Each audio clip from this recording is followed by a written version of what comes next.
Hi guys, welcome back. So it's 2019 and I'm looking at the goals, the realistic goals of each of the four teams I follow here on this channel, England, Ireland, Scotland, Wales, and looking at what I think is a realistic target for them and what they should prioritise going into this season. Now this is obviously the World Cup season, so really exciting. What do they need to do in the Six Nations? What other minor targets do they need to achieve to give themselves the best chance in the World Cup? And what are their targets for the World Cup? Beyond just everyone wants to win it, of course, but realistically, what would denote improvement success? Now, you may notice, why have I got an Ireland shirt hanging up here? Well, got to say a big thank you to Mark, one of our viewers on the channel. He's won the race. He's got the first shirt for the background in. It's an Ireland shirt, so I'm hanging it up. If you want to get involved in this, then send me an email below and we can sort that out if you're kind enough to donate a shirt to the channel. So thank you very much, Mark. Brilliant. But there's a bit of added spice on this, and I like this a lot. So Mark said that if England beat Ireland in the first game, which is possible, but more likely that Ireland will beat England. But if England beat Ireland, then he's going to send me a Leinster shirt. Fantastic. But if Ireland beat England, which is probably more probable, then I'll have to wear the Ireland shirt for all my reviews of the first round games, which I don't normally do. I tend to wear all four nations or England because that's my team, but very happy to do that in exchange for this. So thank you very much, Mark. So let's start with Ireland then, considering they won the shirt race. So straight in with a slightly controversial statement that Ireland, I don't think, have to win the Six Nations to have a chance at winning the World Cup, because they've played to such a great level last year. They've played to a level that can beat and does beat anybody. So really, it's about maintenance. If they can get that level back and keep at that level, that's pretty good. Now, of course, they want to improve, but realistically, staying at the level they're at is pretty good. If that means winning the Six Nations, fine. But I don't think it's necessary. I think it's the standards. And then their secondary goal for me is more experience for guys like Carberry, Marmion, Lama, Byrne, for sure. These are guys that are going to be very, very important for them. Looks like Marmion's the number 2. I actually wasn't convinced by his passing and kicking in the last All Black game. Comment on that if you think so. But he seems to be the guy in possession of the shirt. I'm kind of a Cooney fan, actually. I'll talk more about when the World Cup squads come out why I think he could be such a good guy for the squad. Byrne definitely needs time. I think he's a serious talent. Toner and obviously Ryan are the two for the second row at the moment, but I think Byrne's definitely there in the 23, but they need time. So that's bigger than winning, I think. Getting those guys more and more and more time. And trying a couple of other players in there, like a couple of other combinations, maybe Addison another run at 13. But looking at their, obviously, Six Nations record, they won it last year, so they have won in the World Cup cycle anyway, so that's not a biggie, I don't think. Now, World Cup-wise, Ireland have actually been a little bit poor in some ways. We had quarter-final, then out in the pools, then quarter-final and out in the pools going back to 99. So Ireland won a semi-final, minimum. I would normally go for final minimum, considering their performance levels, but factoring in their previous World Cups, I'd say semi-final minimum, that's an improvement. I don't think it would be enough for this group of players because they know they're good enough to get to a final and of course win it. So the maximum target there between the two realistic targets is to win. So semi-finals or win. So I think semi-finals is improvement, but really they know this is their big chance to get to the final and win. Okay, now Wales conversely have played very well, but I think they need to win the Six Nations slightly more than Ireland.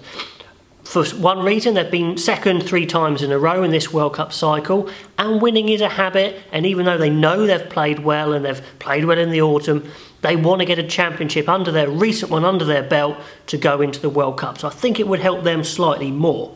They were my dark horses last year, and I think I'm justified in saying that because they came through very strongly, and they've got some good targets, some good problems I think to solve. They've got to sort out who's their 10, okay? They've got lots of good candidates. Do you know what? I've got a sneaky suspicion that Biggar could be the best guy to build a team around. I don't think it will be. I'm just thinking he's a very tough player. He's got a great kicking game, hard as nails, very solid, good psychology. But they'd probably go Anscombe if you know, fit, which he looks like at the moment. But that's one they've just got to get nailed down and stick with in that Six Nations. Best back row, they've got loads of options.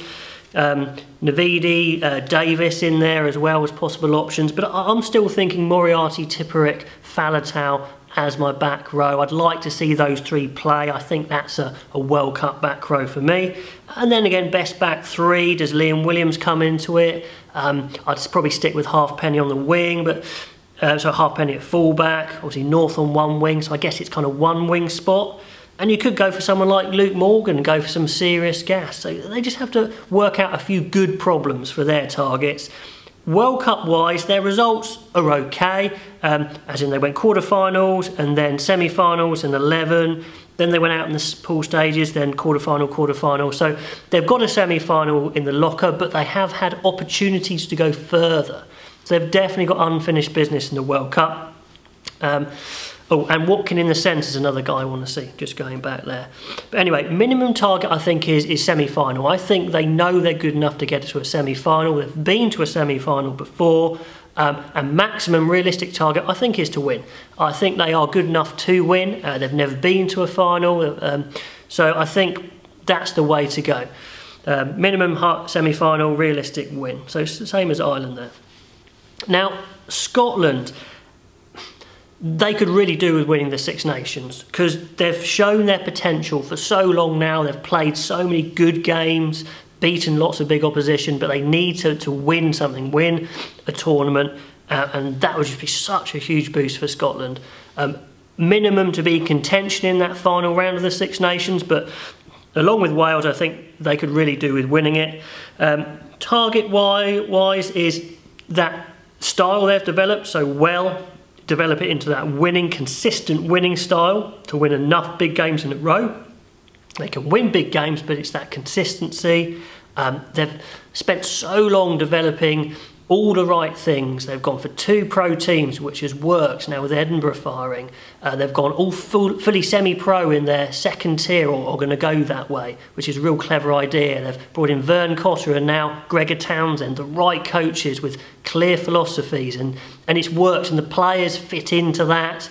Obviously Russell and Hastings work incredibly well as 10s for that style, and they've just got to be consistent in nailing that game plan and winning enough games in a row to win a competition. Previous World Cups, you know, pretty consistent. They've gone quarterfinals, out in the pools, but then quarters. So again, you know, quarterfinal minimum for them, but a semi-final would be, I think, a success. Okay, I think they're good enough to win a semi-final and potentially get to a final, but I think quarters to semis is probably the realistic target range. I think semis would be very good and justify all the sacrifices, all the big decisions, bold decisions they've made. So Scotland for a semi for me. So finally, we've got my team, England. And again, I don't think they have to win the Six Nations. A bigger target for me is consistency of performance, because they dabbled with an expansive, disparate pod system last year and then have gone back to a more English style, which clearly works for them, and they need more time at practicing that. They're kind of running against the clock a little bit, but if they can get Mako, Billy and Mano in that team, Manu Tuolangi, and integrate them with the rest of the players, get Launchbury back, you know, really start firing with close to their first choice team with this English style, they could be serious dark horses for the World Cup. So a couple of other targets, clearly they need to nail down a 6. Having watched quite a lot of the Premiership, I think I am going for Shield still. I was kind of iffy on that. I think he is good enough. I think his style kind of suits the New Zealand style more, but he can play tight if needs be. He does want a ball handle, he does want to get a bit wider, but he's good enough to transition and do what Eddie Jones wants of him, so I'd go with him. And then yes, in the centres they've got to get a combination sorted. Personally, I don't think Slade has done enough to keep his shirt. I've said that before, he's done okay, but in attack we haven't seen that real edge that he's shown for Exeter. I would actually give Tio and Manu a go. give a team something new to look at, something different to look at, something scary in attack.